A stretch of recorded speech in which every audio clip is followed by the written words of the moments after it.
Right, so there's been a lot of talk this week over the Starmer position on child poverty, which has earned him that moniker, Sir Kid Starver.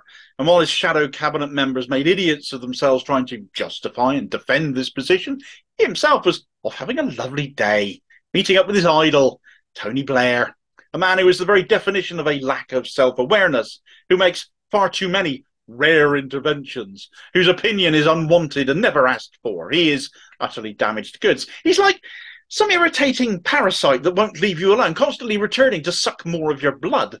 Whether it was Corbyn or Miliband or Starmer now, they wheel out Blair at every given opportunity to opine like he's some great statesman. They didn't keep ramming Harold Wilson down Neil Kinnock's throat, did they? Why do it with this guy?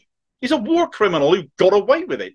An illegal war that he took us into that he's never been held to account for. He's become filthy rich thanks to corporate donors and despotic dictators, yet still gets revered by our media as a political wizened old sage.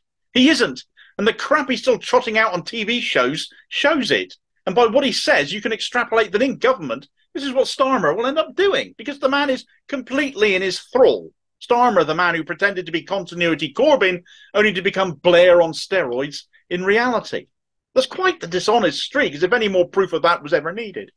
Starmer had a lovely on-stage chat with Blair this week at the Future of Britain event hosted by the Tony Blair Institute, which absolutely deserves a video in itself, digging into them, but functionally, it all keeps Blair himself relevant, kinda. His name is on the tin after all. The most notable part of this little love-in was the chat they had about the two-child poverty cap, and Starmer laughing that people wanted him to take tough decisions, but not this one. Oh, how Tony was amused. The rictus grin was on show, I swear. All he needs is horns to grow out of his head at the same time and the disguise will collapse. But this isn't a tough decision, Keith. This is a nobody in their right mind should ever make this decision kind of a decision. You don't choose to keep kids in poverty. That's sick. That's what you are. Kid starver. But back to Blair, who wheeled him out most recently then, since that little event. Well, it was Robert Peston, and Blair didn't fail to deliver his vision for the country again. Not that he should have one, he's not a politician anymore, which will be enacted through his puppet Starmer, however, given the opportunity. On healthcare, Blair said this: healthcare should be free at the point of use for people, but for example, if you take the NHS app that we were all using during the COVID crisis and you build that into a proper electronic health record, and for example, supposing you get a spot on your leg and you're not sure exactly whether it's serious or not, there are people who could do the imaging for you and send you back a result. That doesn't cost you much money. What I'm saying is, for example, you could have people advertising that they could do this for you and you can wait for the NHS or you could use them. You're not going to do these things for the things that really matter to people's health. But there are lots of these types of ventures in healthcare that take pressure off the system. So what I'm saying really is that the government should be thinking of this in every single aspect of the public sector. How do we use technology to do things completely different and reduce costs? Because in the end, we should be spending less and taxing less than we are at the moment. So basically what Blair is advocating here as far as healthcare goes is the NHS should stay for the serious stuff, but hey, have an app that has all your health records on it. So who has your health data then? Is it the NHS or just some app that just happens to use the NHS logo? That spot on your leg you want checked out. Oh, so you'll have to share your health data with a third party to use their services then maybe. What will they do with your data afterwards? Sell it? Keep it? Dispose of it? They can do the imaging for you for not very much money. So it's private healthcare provision then. You can wait for the NHS or use one of these services. If you can afford it, of course. A two-tier health service is what he's pushing there. Nice implication that the private sector is better than the NHS. The NHS is crumbling by design, but sure, leave them the serious stuff until the service deteriorates to the point it can no longer do that. Then what? Oh, but let's not confine this to healthcare, he switches to at the end. Let's expand this thinking to the whole of the public sector. How can we cut costs with technology? Well, that'll be jobs gone then. That's the immediate thought that springs to mind. Spend less to tax less.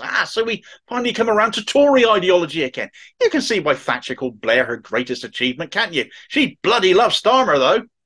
We have a country where every public service has been ground into the dirt, and the idiots in charge of the party, meant to be saying the opposite in order to fix things, is instead repeating Tory mantra, handed down by snakes like Blair, who believe in the same kind of politics. We need more investment, more spending. That means more taxes, and that is possible without inflicting more hardship on ordinary earners by taxing those not being taxed properly, along with reversing the privatisation happening overtly in all public sectors, cutting costs to the public purse. But by stealth within the actual NHS. Someone else on Peston talking a great deal more sense, however, was Jeremy Corbyn. Asking Corbyn about the Blair interview Peston put to Corbyn, one of the statements that Blair made, he said the burden of tax on this country is too high and that we're already spending too much on public services.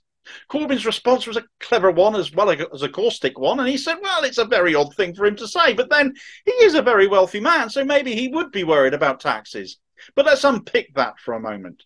If he's saying that the level of expenditure is too high on public services, and he doesn't want to say that we're going to cut public services, then where does that lead you to, other than contracting out, privatisation, which in the end costs more? And of course it does. We've seen it in our water, in our energy, and all the rest of our once publicly owned services stolen from us and handed to private companies to profiteer out of. Blair is agitating for more private healthcare provision. We know where that leads, because we've seen where it's happened elsewhere. We know where it's been leading in the health service, and we know where the end game will eventually lie. And Blairites like Starmer and Wes Streeting, his health minion, saying similarly and taking private healthcare donations themselves, show this is Tony Blair again. And the current crop of Blairite politicians are being bought and paid for to deliver on it. Blair himself has significant interest in private healthcare, so he's literally championing things he'd benefit from himself in all likelihood. If what Tony Blair is saying is the answer, then you're asking the wrong question. And he wears Sir Keir Starmer like a glove puppet. With Starmer leading Labour, it's no longer a party that represents our interests, and I'd no more vote for a red Tory than I would a blue one.